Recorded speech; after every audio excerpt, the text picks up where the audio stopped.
Hey guys, it is the Jackie Jackson, real estate expert, coach, and mentor. And I am so excited for another fantastic episode of the Jackie Jackson Show.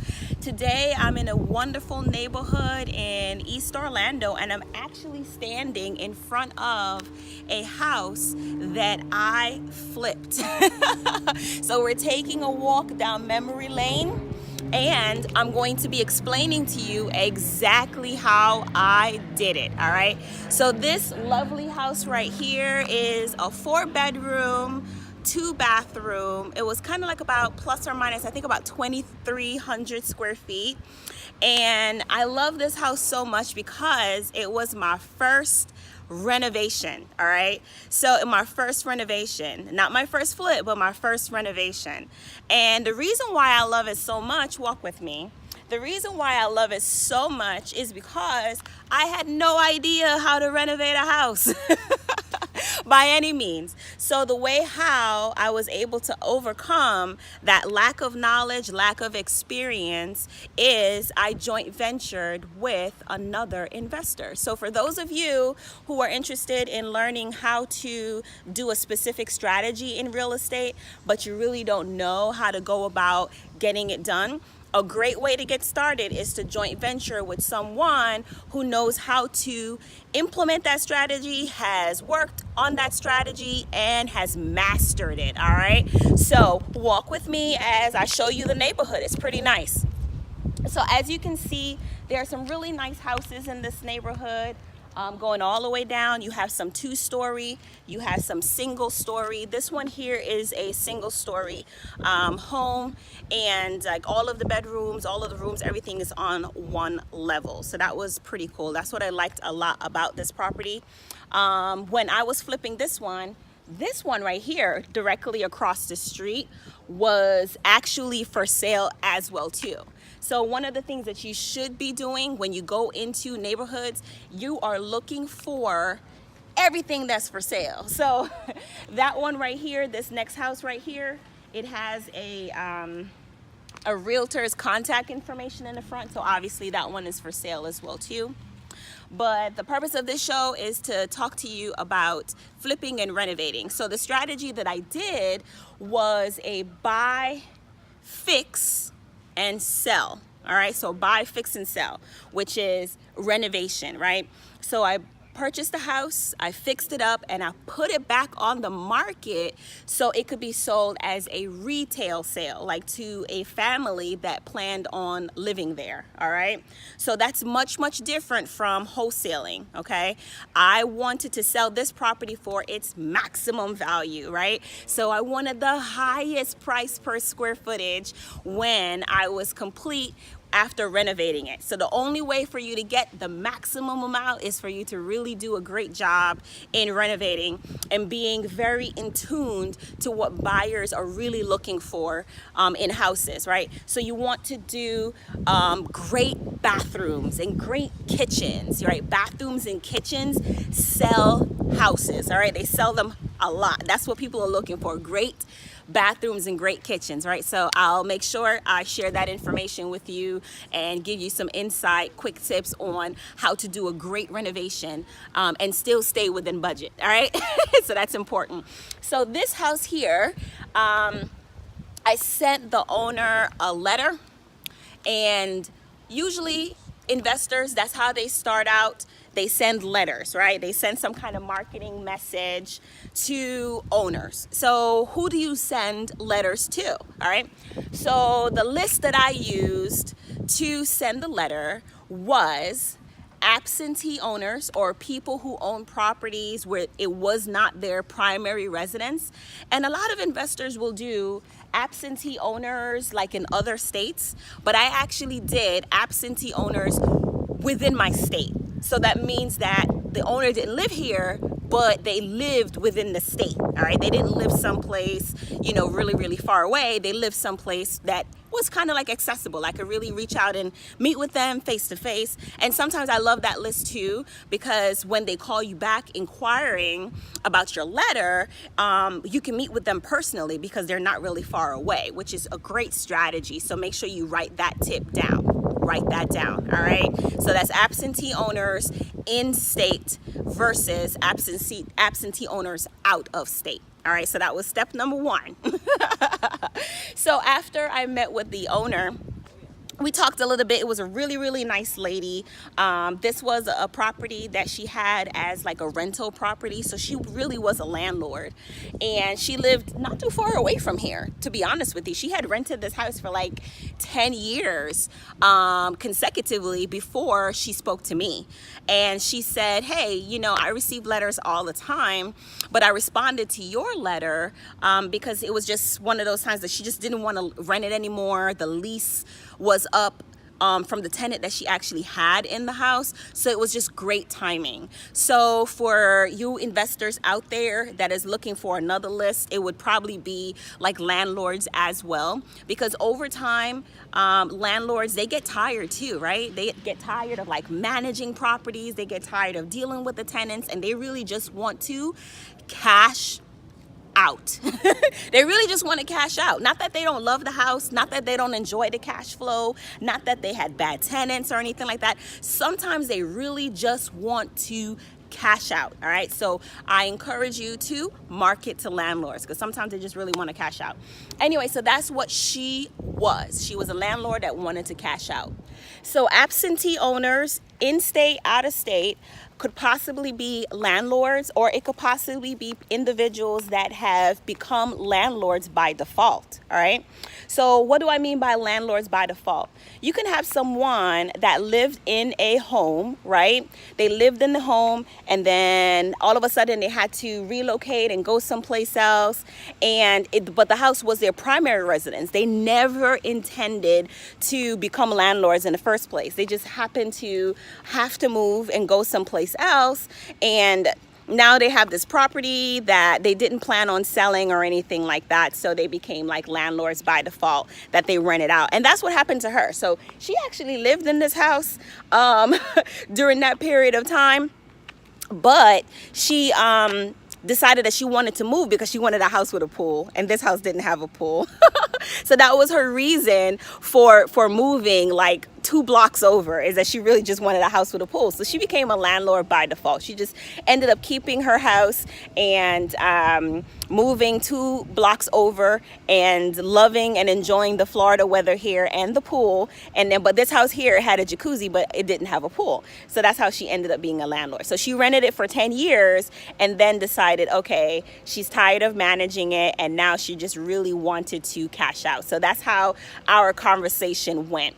Well, she has a mortgage on this property, actually. So the strategy that I ended up doing, because it was like a retail sale that I was going for, her mortgage on this property, her balance on it was pretty high, and it did not fit the criteria of like a wholesale sale, right? So, you know, wholesale strategy is like one of the most aggressive strategies that investors can do, because it's their cash offer, it's the least amount of money that they're going to offer a seller, and sometimes it just doesn't fit the situation. But it doesn't mean just because you can't wholesale a house that is not a good deal. So you want to make sure that you know multiple different strategies, so you can at least offer additional solutions, so that in the event that your wholesale or your cash offer does not fit the needs of the seller, that you at least have some other strategies that you can offer them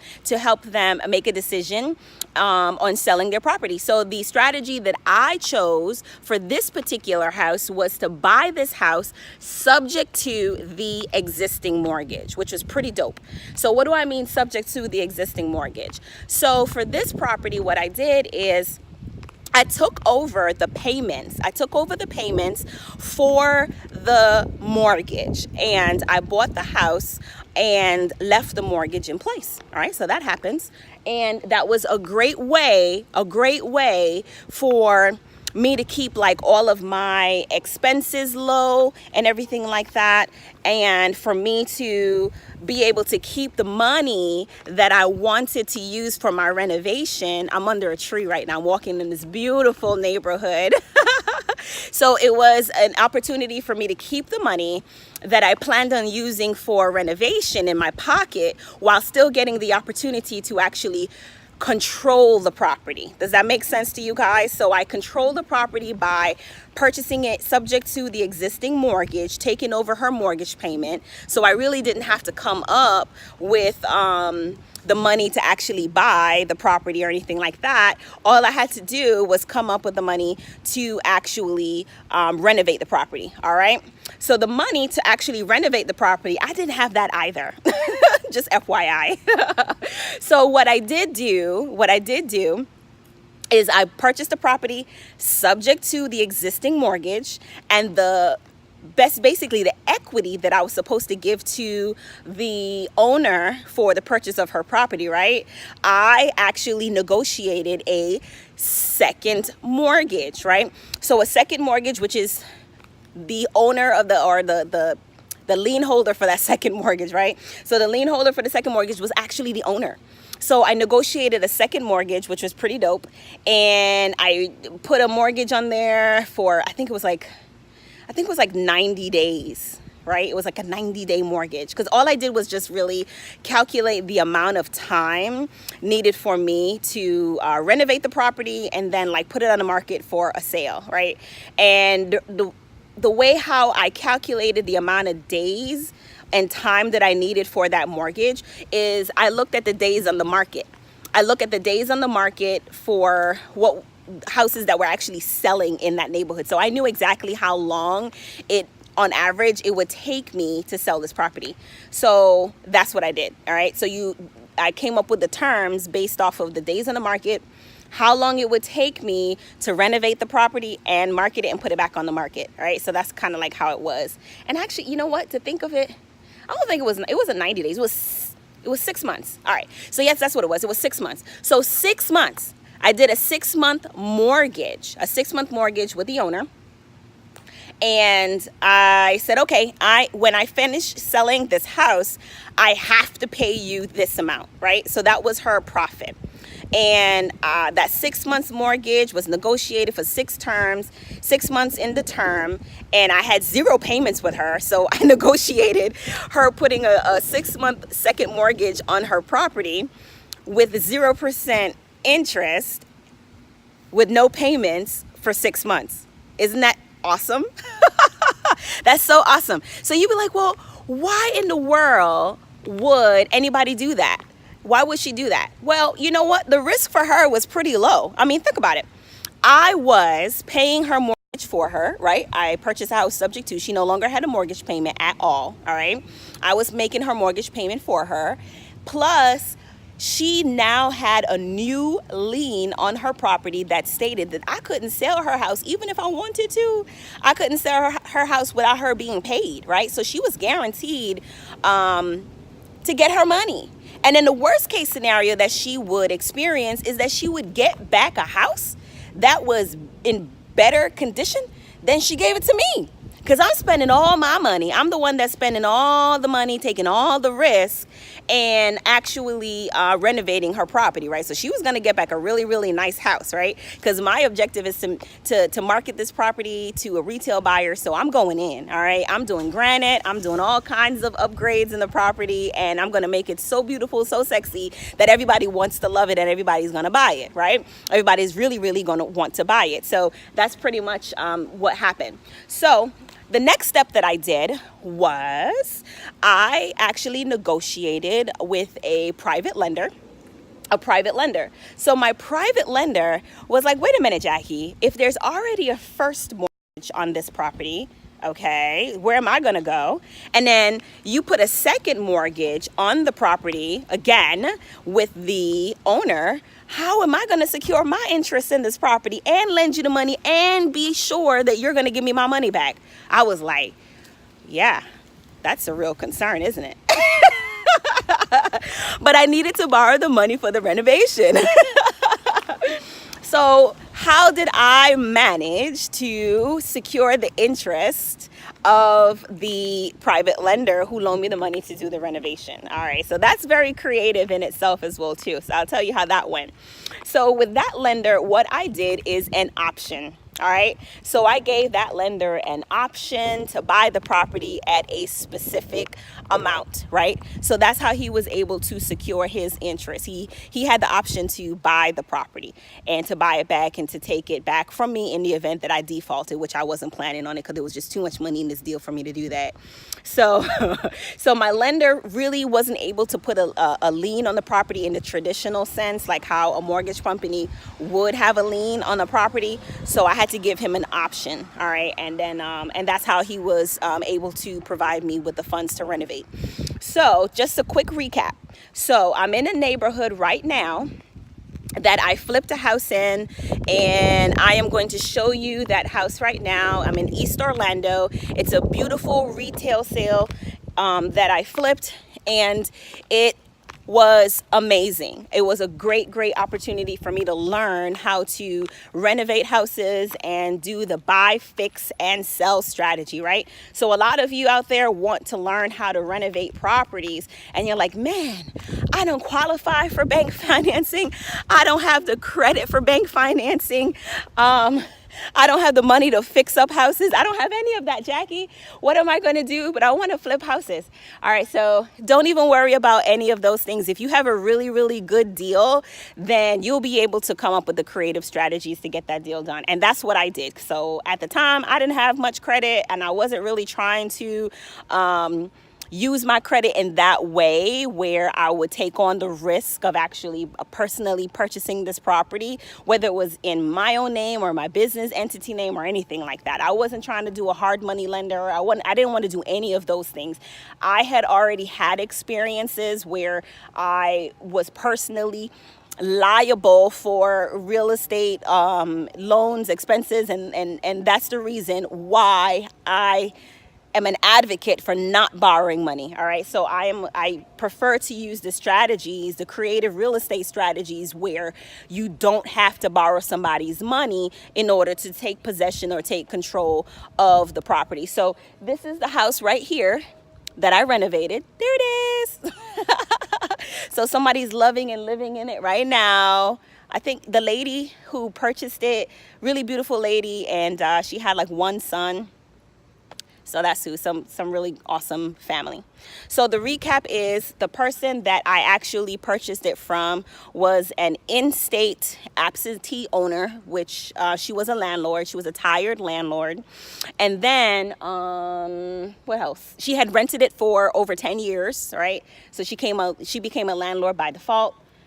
She wanted a bigger house with a pool, and basically that's the only reason why she moved. She wasn't in any financial distress or anything like that. She was just tired of being a landlord. She wanted to retire from the biz. Let's see. So I negotiated with her a subject to, which is taking over her mortgage payments. And my intent in doing that was only to take over her mortgage payments during the period of time that I was renovating that property, right? So I used the existing financing that was already in place. I didn't need to go and get another loan or anything like that. I just continued to pay her mortgage payment because her mortgage payment was pretty low and her rate was like exceptional. So why pay that off? That's good money.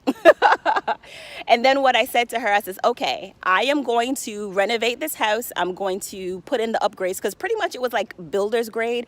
It wasn't really like in a bad condition or anything like that. It was just in a rent condition. And those of you who rent properties, you kind of know what I'm talking about. It's livable. It's nice because it's a rent, but it's basic, right? It's not really like upgraded luxury HGTV style like what you'd see on TV. So it didn't have any granite. It didn't have 42-inch cabinets. It didn't have any of those things, right? So I knew if I wanted to get maximum retail, I had to upgrade. All right, so the upgrades for this property wasn't going to really be that hard since all of the basic bones and structure was already in place. So I knew that this would be a great renovation here. Now, I did not know how to renovate, and I didn't have any systems in place to renovate. At that time, I was only wholesaling and like doing options, lease options and stuff like that. So I really wasn't familiar with all of the different nuances required in order to actually do a great renovation. I went out and I sought after and I seeked out a really, really great renovator. And that's her strategy. One of my really, really good friends. And I asked her, I said, hey, I got this really cool deal that I negotiated. I took over the mortgage. I offered the seller a second mortgage for 6 months at 0% with zero payment. And all I needed somebody to do a joint venture to teach me how to renovate properties. And then, you know, I'll give you a percentage of the net proceeds. And she was like, bet. Bet. For real. All right. So she was like, okay, Jackie, let's do it. So it's renovation time, and I had a fabulous joint venture partner. So for those of you who are unfamiliar with any one strategy, I encourage you to find someone who knows exactly what they're doing. All right. So I joint ventured with another investor that their main strategy is buy, fix, and sell. And what they showed me is priceless. What I learned is priceless. I learned their systems, how they manage, how they write their scopes of work with their contractors and remodelers.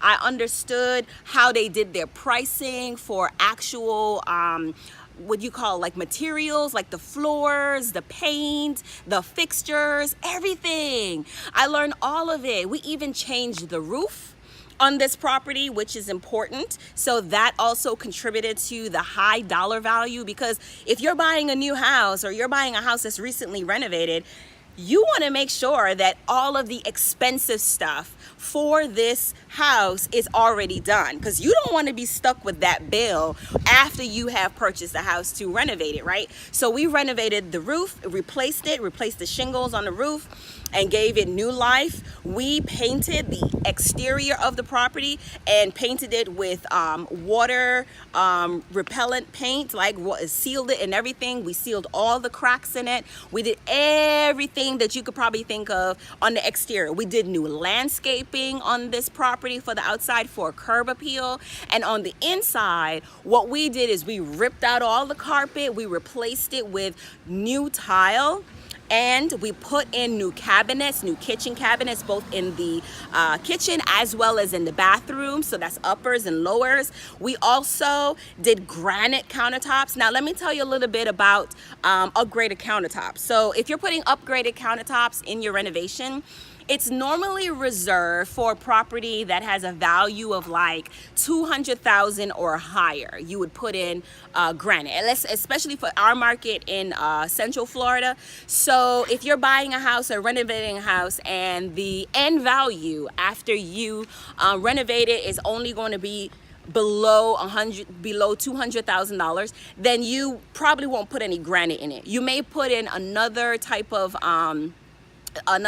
surface that looks like granite but is not actually granite. Does that make sense? Because the dollar value of that property doesn't warrant you putting granite. Now, don't get me wrong, if you had a great deal on some granite and it was really, really cheap, why not, right? But it really is not going to make that house worth any more per se. If it's a house that's worth, under a certain threshold, it's just going to make it like more, I don't know, like desirable value, but it's not going to give you more cash value, if that makes any sense. All right. So I learned that strategy too from my joint venture partner. So I learned how to do that. I learned how one of the most interesting ways of renovating a property is to buy products and materials in bulk. All right. So if you're going to get a good deal on tile, buy that tile and then use it for your project, and then use that same tile for your next project. If you're going to get a good deal on paint, buy that paint color, and then that's the same paint color that you are going to use on all your other projects, especially if you have a system. So that's the reason why I wanted to work with someone else who can show me all of these systems and these best practices. And it absolutely worked. Okay, she gave me a list of the types of fixtures that she buy, and it was, oh, by the way, I love shopping. So shopping for house accessories and shopping for like fixtures and colors and paints and stuff like that, that was totally up my alley, all right? So I really enjoyed the shopping part of it. But you were shopping with a purpose, and it was intentional, and you had a budget, and you definitely didn't go over that budget, all right? Unless there was like a specific anomaly or something like that. You also have a schedule with your contractors, and you know exactly what they're supposed to do, when they're supposed to do it, and you have a schedule of how you release your payments to them. How many of you out there have had trouble with your contractors? You've given them money up front and they haven't completed the work that you require them to do. That's why you have to have a scope of work, which also identifies the payment schedule. All right, you do this first and then I pay you after you've done this and I've checked it out, right? So that's how that goes. That's how you keep your contractor from skipping out on you and not coming back, right? You have all these projects that have been delayed because the contractor is off on another project someplace else, and they are neglecting your project, your house, and you're on a timeline. You have holding costs, maybe you have all these expenses maybe that are wrapped up in this deal, and your project manager, general manager, or whoever, or general contractor is nowhere to be found at all, right? So you want to make sure that you're clear on your objective and your end state when you contract with a contractor or a remodeler. Fair enough? But there is huge profit in renovating houses. The key to having a successful renovation is to get the property with the least amount of out-of-pocket expense. So to control the property or purchase the property with the least amount of out-of-pocket expense. And the way how I did that on this property was not a wholesale deal, which is what most people would think. I actually took over the mortgage payment and then negotiated a second mortgage, which was the amount of money, the profit that I was going to share with that owner in a second mortgage. And I gave it to her for a short period of time. And I told her, I was like, hey, the worst thing that can happen is that you get back a house that's absolutely fabulous. She loved that. She came by the job site like almost like once a week to see what kind of renovations and sexiness we were doing with the property. So she was totally excited to see her house be upgraded, because she didn't want to upgrade it, nor did she want to, put that amount of effort or energy or expense, investment into the property. So she was glad to see somebody else prepare this house, love on it, and bring it up to a standard that retail buyers would absolutely love. So it came to D-Day, which was listing day, put the house on the market. And I put the house on the market based off of a flat fee listing. So I controlled the listing for this property, which is absolutely amazing. That's another strategy in itself. So a flat fee listing, and I set the commission for that property. And then I began to market it. I went out and I created a choose your neighbor program. All right. So I invited everybody in the neighborhood. I put stickers and sticky notes on everybody's door in the entire neighborhood and the neighborhood across the street. I did so many things with this one. The sign in the yard, we had a party, all of that cool stuff. So it was really a creative. I actually did my round robin auction strategy, which is an exceptional exit strategy that can be employed and done by both realtors as well as investors. All right. And I was able to get over 100 people at the showing for this property all in one house. It was such a magical scene that so many people came out. They thought it was a party that was happening in the house, and I had a DJ, balloons, I had free giveaways, I had all of these exciting, wonderful things that was happening, and the house sold like in minutes, right? Who doesn't want that? I had all the buyers, everybody in the house at the same time, and they were all looking at each other, wondering who's gonna get this fabulous house, and they were all bidding. I had one guy that says, I have 50,000, I have 100,000, I have this amount of money, I have this money. They all wanted to put money down right there on the spot. Why? Because the marketing was so good. And that was a great day. So we signed a contract, right? We signed with a great buyer, the lady with the kid, with the son, and it was a great day, right? So I shared profit with my joint venture partner. I paid off the private lender who loaned us the money for the renovation, paid off the owner because I owed her some money too, right? I owed her money from her mortgage that she agreed to give me to hold her equity until I was able to pay her off when the house sold. And then lastly, I paid off the first lien holder, the first mortgage holder, which was the original mortgage holder that the original owner had on the property, because I purchased it subject to the existing mortgage. All right.